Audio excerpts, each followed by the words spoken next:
So I want to talk about two things before I get into AMC and GME. First is the Chippendale story. So you got the Chippendale murders. You guys are now seeing the backstory on television, and you're sending me some video clips because you're like, hey man, this dude looks like you, or this dude is you, one or the other. And yes, that is me in Cherokee, North Carolina, when I was working with Tony Valentine from probably 2001 or 2002. That's where that clip dates back. And so they have all that stuff. That's all legally theirs. They can use it whenever they want to. They do not need my permission for any of that shit, man, because I've already waived the rights to all that footage, calendars, posters, anything they have. So thank you for sharing that with me. That is basically Cherokee, North Carolina. It was on a reservation. They had a helicopter people in. They had to drop us in literally because it was so high up the frickin' mountain. We came in on a helicopter. They dropped us down. We performed the show. That's when I was with Tony Valentine. From 2001 to about 2004, I worked with that Chippendale show.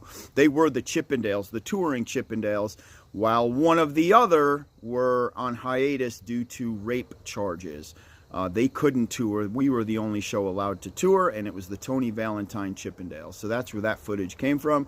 And I hope you guys are watching that because it's some badass shit. It tells you the backstory, how Steve Bannery had Nick DeNoia offed, which was the fella that created all the choreography and everything of the Chippendales. It's just really freaking cool, man. And I'm watching it here or there, but I lived it, so it's not as exciting for me to watch it.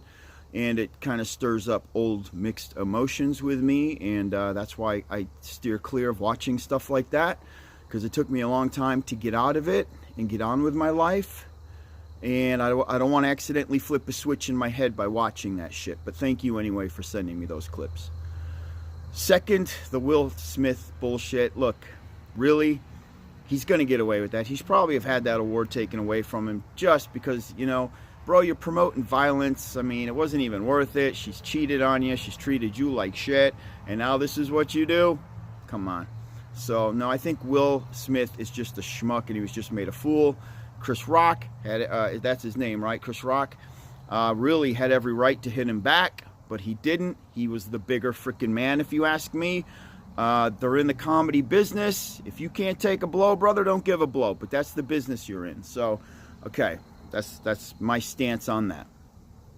As far as AMC goes, let me tell you my take and my position with AMC and GME. So I didn't sell my GME yet. Now, yes, AMC made more money. I thought GME was going to be the bigger overall play today. It was not. AMC was. Now, I got really freaking frustrated with AMC. Now, I had a smaller position with AMC because over the course of time, I took all of my investment out and I just left whatever free shares I felt I could lose and not worry about it. So I left those in Webull. But it was such a small position that had I stayed with that position, I wouldn't have made nowhere near the amount of money I made today. By clearing out that position, I kind of reinvented the energy that I had lost with AMC. And it's almost like, guys, I had to do it for myself, to do something to kind of, you know, get the fire started again for this play. You know what I'm saying? Let me just freaking ditch AMC and let me get my GME game on, and I'll put all the money right back. I'll put a huge freaking play in action, and let's make some fucking bank. So I did. I put a lot of money on GME today, this morning, pre-market. And holy shit, did I make a damn fortune. I didn't sell, though. And now you guys are like, hey, man, all you got to do is set a stop loss. No, I don't do... Listen, you set a stop loss and it taps barely into your stop loss, kicks you out, and then rips. I pay attention. I don't do that bullshit stop loss nonsense. I pay attention. So you going into tomorrow, like I said, I don't care if I lose $4 or $5 per share. Look how much you're up. I don't want to, you know, yes, I'm a money-hungry motherfucker, okay? But listen, at the end of the day, you sell in green, you did a damn good thing. You made money. Nobody's bitching when they sell in freaking green. I haven't sold yet. You have to keep in mind, we are at crazy RSI levels. I don't give a shit what anybody says. They're like, oh no, that indicator doesn't matter. That's bullshit. It does matter, because the last time it crept up into 90 and 95, that was record breaking, and it always sells off. It always sells off. There's no such thing as RSI hitting 100, staying at 100, and we all just keep making money. All right, so come on. RSI now is over 80, creeping into 90. It will hit 90 if this continues tomorrow, guys. Which, here's what I think is going to happen. You guys already know pre-market, we're in control. You know, some people are still going to be FOMO chasing this thing up tomorrow. Both AMC and GME. I think it's a big mistake, okay? But that's just my personal opinion. I think if you chase into tomorrow, it's going to be the ultra risk play of the day, because as soon as that first 30 minutes or maybe 45 minutes to an hour blows by, profit taking starts hitting hard. And if they can find some shares from either play to begin shorting it, which I'm sure they will, you can. There are ways to do it. We've talked about legal synthetics, to where they can just start crushing the price off of legal synthetics. That it's not a failure to deliver, and you don't see it on the radar. They can begin doing that tomorrow, and I'm sure they will, okay? So I'm going to stick around for the pre-market blast. If there is one, woohoo! If there isn't one, I walk. I'm just being straight up with y'all, okay? So this is going to be the big, you know, play for me tomorrow, to where I walk with 15 or 20 G's. I'm hoping it's closer to 20 G's if I play this thing right. And then we'll see where we go from there. But I'm just being transparent and straight up with you guys. I have not sold yet.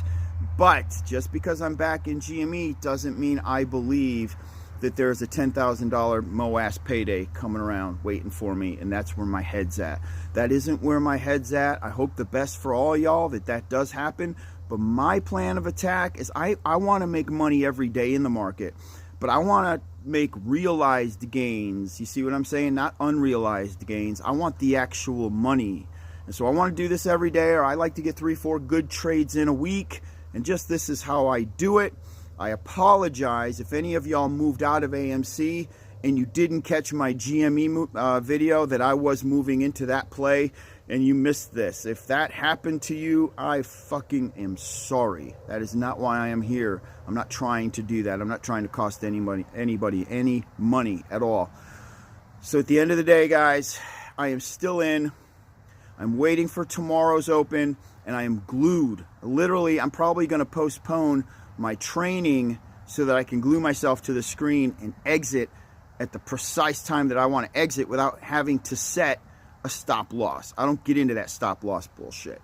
All right, guys. Nothing beats your eyes and your fucking brain. This is your stop loss right here. Don't set that shit, man. Pay attention. Now, listen, if you're working, you're preoccupied, you got other shit going on, you have to set a stop loss. That's your only way. All right? I just prefer not to. All right, guys. That's it. We'll talk again tomorrow. Y'all have an awesome night. Doge Warrior out, baby. Shaboom. Peace.